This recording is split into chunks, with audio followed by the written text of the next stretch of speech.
Salut à tous, c'est moi Targeek pour WeAreFPV. Aujourd'hui, je vais vous parler du Home FPV Wingsuit. Donc, c'est un Whoop de classe 100, normalement compatible indoor et outdoor.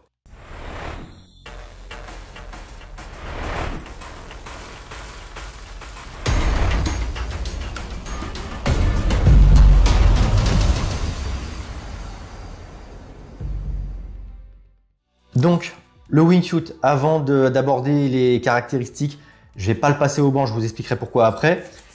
Le packaging, c'est livré dans une petite boîte, comme ça, des plus simples, dans laquelle on retrouve pas grand chose, si ce n'est le quad dans une petite housse, plutôt sympa, plutôt belle et toute douce, et un petit tournevis également pour le démonter, si besoin de le démonter. Donc voilà, c'est un packaging assez sommaire, il n'y a pas de lipo, il n'y a pas d'hélice de rechange, et donc c'est un BNF. Le quad est vendu soit en BNF HD, soit en BNF analogique. Il y a très peu de différence entre les deux. Moi, forcément, je vole en DJI, donc j'ai pris la version HD avec un Cadix Vista et une Nebula V2. Alors la Nebula V2, avant d'oublier, vous allez le voir sur les DVR, la Nebula V2, j'étais agréablement surpris. J'en avais eu beaucoup de mal. J'ai une Nebula V1 qui traîne dans mon atelier depuis longtemps maintenant, que j'ai jamais osé utiliser. J'imagine qu'elle est moins bonne.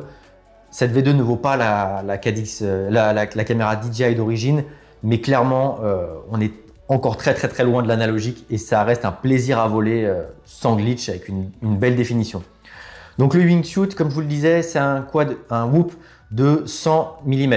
On ne va pas le démonter pour la simple et bonne raison que pour le démonter, il faut enlever les protections d'hélice, donc qui sont chacune indépendantes, mais elles sont collées par deux avec la mousse. Voilà, on le voit ici, elles sont collées par deux avec la mousse.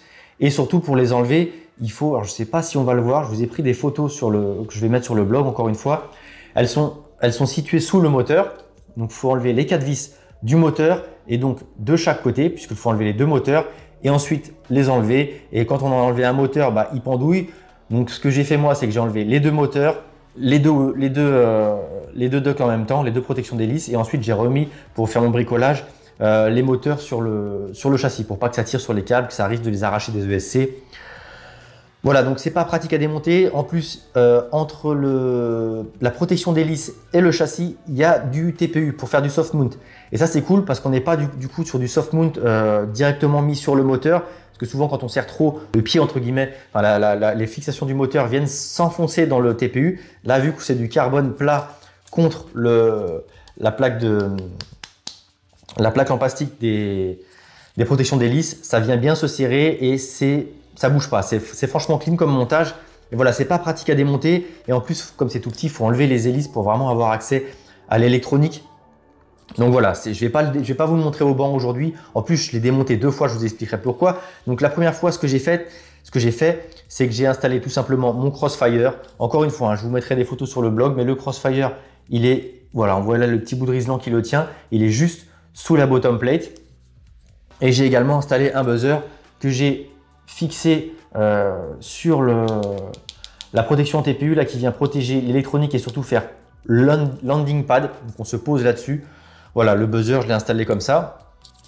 Donc le RX, avant que j'oublie, je l'ai mis sur l'UART2. Le schéma de câblage que je vais peut-être vous mettre en surimpression indique de le mettre sur le UART1, mais je me suis dit que ça allait être un UART inversé pour du FR Sky. Donc je l'ai mis sur un UART2. Vu que je suis en Crossfire, RX, TX, ça marche direct. L'UART5 est utilisé pour le Cadix Vista. L'UART3, je ne l'ai pas vu sur le schéma de câblage et donc il reste l'UART4 qui est libre sur lequel on peut mettre typiquement un GPS pour ceux qui voudraient faire un petit peu de long range et de profiter du GPS Rescue sous Betaflight. Donc voilà, c'est un contrôleur de vol qui est assez complet, contrôleur de vol tout en un. Donc voilà, il n'y a qu'une seule FC, qu'une seule board juste en dessous. Encore une fois, je vous renvoie sur les photos du blog. C'est un processeur F405, donc F4 avec des ESC 25 A sous BLLI-S, livré avec le firmware BLLI d'origine et le constructeur, le fabricant depuis sur son site, met en ligne le firmware Jazz Maverick, donc pour pouvoir le mettre en 48 kHz et surtout faire du RPM filter. Donc ça c'est pas mal, RPM filter en BLLI-S pour ceux qui seront sous Betaflight. Donc petite différence quand même avec l'analogique. L'analogique lui est avec un processeur F411. On reviendra sur cette petite différence juste après lorsqu'on parlera du tuning.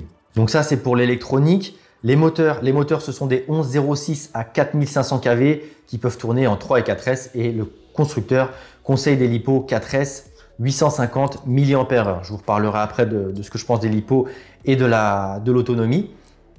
On va continuer rapidement sur les specs et sur ces moteurs, on met des hélices. Donc là, c'est livré avec des tripales Gemfan D65, D63 en 2 pouces et demi. Donc voilà, c'est un petit 2 pouces. Classe 100, c'est un petit peu plus grand que le Beta FPV 95X V2 qui ressemble beaucoup quand même, je pense qu'il a clairement inspiré les gars de chez OMFPV, même s'ils ont modifié quelques trucs. Et donc sur le papier, il est annoncé à 135 grammes. Moi, je l'ai pesé à 148 avec mon récepteur Crossfire micro ou nano, je ne sais plus, c'est le plus petit de chez Crossfire, et un buzzer 148 grammes. Lorsqu'on ajoute une LiPo, on passe à 242 grammes. LiPo, j'ai acheté des Tattu 850 mAh, Tattu, donc ce sont les Airline, et qui du coup burst à 95C.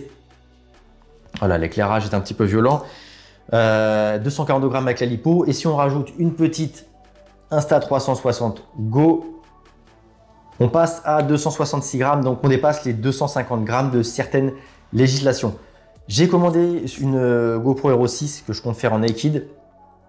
Je ne l'ai pas encore reçue, j'ai pas fait le montage en suivant le petit tuto de Tony, mais clairement on va dépasser les 250 grammes. Et donc avec ce poids-là, les 1106 à 4500 kV, j'ai envie de dire que c'est limite.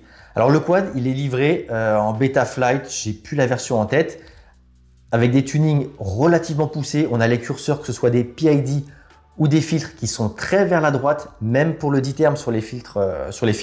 Donc ce qui risque potentiellement de créer de la chauffe moteur. Le comportement d'origine est vraiment très agréable. On sent que ça a été tuné, travaillé, sans RPM filter en Betaflight. En tout cas sur le quad que j'ai eu. Le quad que j'ai eu, je ne vous l'ai pas précisé, hein, je l'ai acheté sur Banggood. Donc c'est vraiment un quad comme n'importe qui peut avoir lorsqu'il l'achète sur Banggood. Je l'ai acheté, je l'ai payé. On va parler du prix d'ailleurs, je crois que j'ai payé ça dans les 250 € chez Banggood. Et il est vendu aux alentours, la version HD, de 300 € en France, donc c'est pas rien. La version analogique est à 170 je crois en France et un petit peu moins sur les sites chinois. Donc ça c'est voilà, c'est pour revenir sur le prix. Donc il est livré avec des réglages qui ne sont clairement pas ceux d'origine, qui fonctionnent bien en intérieur, sauf que je me suis aperçu tout de suite que les moteurs chauffent énormément en intérieur. En extérieur, il peine à résister à la moindre bourrasque, moindre brise. Vraiment, il a du mal à tenir le cap. Et donc, ça a été la grosse problématique de ce quad, c'est qu'il vole bien l'intérieur, il est contrôlable. Clairement, en intérieur, moi, j'ai jamais trouvé mieux que mon 75X tuné de chez Beta FPV. Honnêtement, celui-ci qui est plus gros, plus puissant, plus lourd, qui fait peur hein, quand on tape les murs, tout ça, très contrôlable, super bien réglé. Mais les moteurs chauffaient. J'ai essayé énormément de trucs sous Betaflight, donc j'ai flashé les ESC pour mettre le RPM filter. J'ai joué avec les curseurs PID, filtre dans tous les sens, le TPA, j'ai baissé les dés en fonction des gaz. Les moteurs chauffent toujours. Peut-être rien d'inquiétant. Honnêtement, ça fait à peu près 2 semaines que je vole avec, quasiment tous les midis, une dizaine de LiPo, beaucoup de tests, beaucoup de réglages. J'ai rien cramé, je l'ai massacré clairement, j'ai pris de gros chocs en intérieur, en extérieur. J'essaierai de vous mettre quand même quelques petites compiles de crash ou en tout cas dans les vidéos que je vous mettrai à la fin. Voilà, le quad il est solide, mais j'ai galéré à le régler. J'ai voulu le flasher sous EmuFlight, donc j'ai regardé la target, c'était une Transtech F411, tout simplement. Je flash la même target sous EmuFlight, plus de gyro, plus rien qui fonctionne. Putain, je dis c'est bizarre. Je reviens machine arrière, je reflash sous Betaflight, même symptôme. Pas de gyro, que dalle, rien ne fonctionne. Je dis là, c'est la merde. Je vais voir rapidement la doc sur le site d'OMFPV. Il y a pas mal de bouts de doc, donc ça, c'est bien fichu. Il y a un dump. Je regarde ce dump et je vois target Transtech F411 HD. Donc ça colle clairement, F405 HD, pardon. Donc ça colle clairement à la fiche produit qui dit que c'est un F405 et non F411. Mais le dump que j'avais d'origine, j'ai vérifié à plusieurs reprises. Chaque fois que j'ai un quad, je fais un dump, je le mets dans mon dossier drone sur mon stockage. Je pense que c'était une target peut-être temporaire, custom. Ils n'avaient pas changé le nom. Bref, je reflash Betaflight en 405 HD. Tout fonctionne sous Betaflight. Je retourne sous EmuFlight. Pas de target F405 HD. Je pose une question sur le forum ORFPV et là on a Faisar sur le topic EmuFlight. Et là, on a Phasar et Doolbix qui me répondent et qui me disent « Ok, on a demandé la target custom sur le Discord de EmuFlight. » Quelques jours plus tard, j'avais la target avec quelques conseils d'utilisation au début, vu que c'est une première fois et que ça n'a pas été testé. Vérifier le gyro, les UART, le mapping moteur, tout ça. Je flash EmuFlight et tout va bien. Ça vole pas mal d'origine, les moteurs chauffent encore. J'ai essayé plein de choses niveau tuning. Ça chauffe moins, je dirais, que sous Betaflight, même avec le RPM filter. Une chose est sûre, c'est que j'ai pu un petit peu pousser l'épée, beaucoup baisser les dés, réduire le filtrage gyro et même le filtrage d'e-term finalement sans que ça chauffe plus. Et au niveau du stick feeling, c'est clairement mieux, je trouve, sous EmuFlight. C'est plus snappy, plus direct, c'est connecté. C'est un plaisir à voler en intérieur. C'est mieux en extérieur. Il résiste mieux au vent et compagnie. Mais le problème, c'est que je trouve qu'il manque un peu de puissance. En intérieur, il manque pas du tout de puissance. Si vous ne faites que de l'indoor, il est parfait. En extérieur, c'est un petit peu compliqué. Et d'ailleurs, je pense que le constructeur s'en est aperçu puisqu'il sort un Wingsuit S avec des plus gros moteurs, une caméra DJI d'origine, la grosse, la vraie, avec la bonne qualité, un petit peu plus lourd, plus puissant, également plus silencieux d'après le constructeur. C'est vrai que j'en ai pas parlé, mais à la maison, ça terrorise tout le monde. Ma fille qui va avoir 4 ans, direct, je l'ai allumé, elle a flippé. Le chat, il pète un plomb, il court dans tous les sens, il est terrorisé. Ça fait du bruit. En extérieur, c'est raisonnable. Je pense que j'ai un petit peu cassé la tête à mes voisins sur tous les tests que j'ai faits. Mais voilà, ça reste raisonnable. Mais en extérieur, je trouve qu'il manque un peu de pêche. Après, si c'est que pour faire de la cinématique, je pense honnêtement qu'il fait le taf. Il n'y a pas besoin d'aller fort. Même si on met du punch out quand même, là, des gros coups de gaz, il décolle, il se rattrape pas trop mal sur les figures. J'ai eu quelques symptômes de washout sur des grosses manœuvres et des gros dives. Mais voilà, pour de la balade et du cinématique, ça va. Pour du freestyle, je pense qu'il est très limite en extérieur. En intérieur, ça peut faire le taf si on ne fait pas des gros plongeons dans le vide. Donc voilà, je crois que je vous ai déjà pas mal parlé. La vidéo là, elle commence déjà à être longue. Je vous remontre une dernière fois quand même en zoom. Le montage, le châssis, globalement, tout est bien pensé, bien monté. Les soudures sont propres. Il n'y a pas trop de fils apparents. J'ai rajouté quelques petits riselants, vous le verrez sur les photos, pour maintenir quand même les fils, pour pas qu'en cas de crash, ça les soulève et qu'ils viennent se prendre dans les hélices. Les hélices, par contre, elles sont quand même relativement exposées. J'en suis, je crois, ça fait 3 ou 4 fois que je change les 4. J'ai craché pas mal, hein, que ce soit en intérieur, en extérieur, avec les branches de mes buissons et de mes arbres. Mais voilà, contrairement au Taycan où j'ai quasiment jamais changé d'hélice, là, le fait que ce soit en pusher et qu'on se pose aussi comme ça, ça vient les abîmer. Après, à côté de ça, les ducts, voilà, les protections, c'est souple, mais je n'ai strictement rien cassé. Pas une seule petite barre ou quoi que ce soit, voilà, qu'on peut voir là. Le châssis, il est très robuste. Le Vista, il ne bouge pas. Là-dessus, j'ai rien à dire. C'est un quad qui est assez sympa. Un petit peu cher peut-être, surtout si on l'achète en France. Et clairement, je pense que l'idéal aujourd'hui, si vous investissez dans un quad de ce type-là, de chez OMFPV, c'est soit de partir sur le Wingsuit S. J'ai pas fait attention au prix. Peut-être prendre le OMFPV Micron, c'est un 2 pouces qui ressemble beaucoup au Taina Whoop Custom qu'a fait Jérôme, qui je pense est plus polyvalent, moins bruyant, à voir peut-être en extérieur. Et sinon le Wingsuit S, clairement je pense que si vous voulez voler dehors, prenez le S. Pour les quelques malchanceux qui ont acheté celui-ci directement en version non S, qui manque un peu de puissance, ils font quand même un programme d'upgrade où ils offrent, je crois, le châssis, le TPU, tout ce qu'il faut.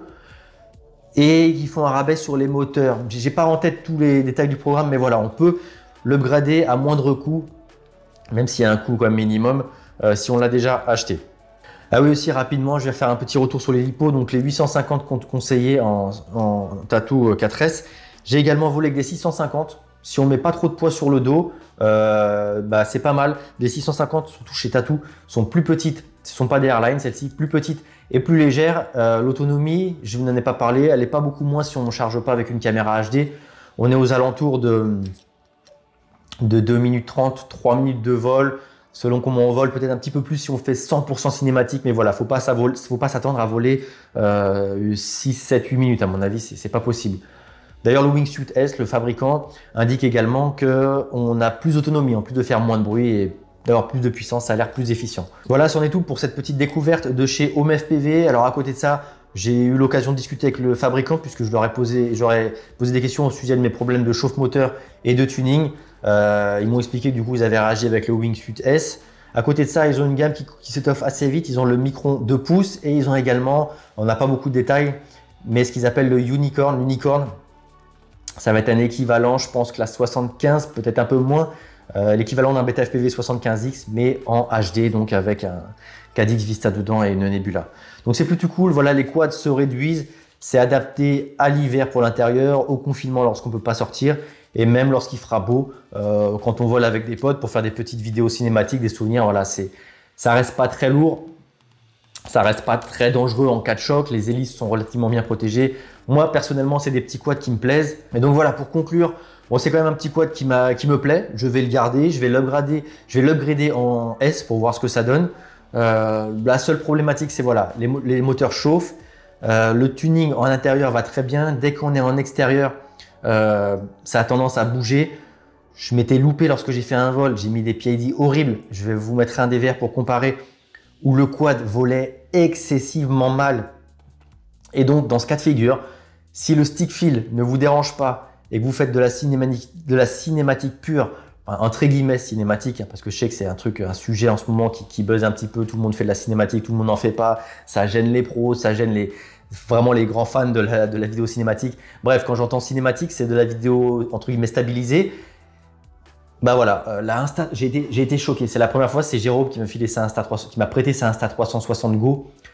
J'adore le mode FPV, la stabilisation du mode FPV. Je préfère ça à la stabilisation Real CD Go. Enfin, je préfère, c'est différent. Je trouve qu'il y a plus de dynamique. Les mouvements, bah du coup, l'horizon n'est pas plat. Et ben ça fait des miracles. J'ai un DVR où le quad vole vraiment comme une merde sans nom. C'est horrible aussi bien au stick qu'au DVR. Et le résultat de la Real Go stabilisée est juste génial, c'est incroyable. La problématique, c'est voilà, c'est du 1080p et la qualité est quand même vraiment pas top. Mais bon voilà, si on met une Hero 6 Naked ou 8, il y a même des 8 qui se font maintenant, ou n'importe quelle caméra de bonne qualité stabilisée. Il y a aussi la Insta360R maintenant, One R, qui est en version Naked. Voilà, on sort des images stabilisées, il n'y a pas trop à se prendre la tête avec le tuning.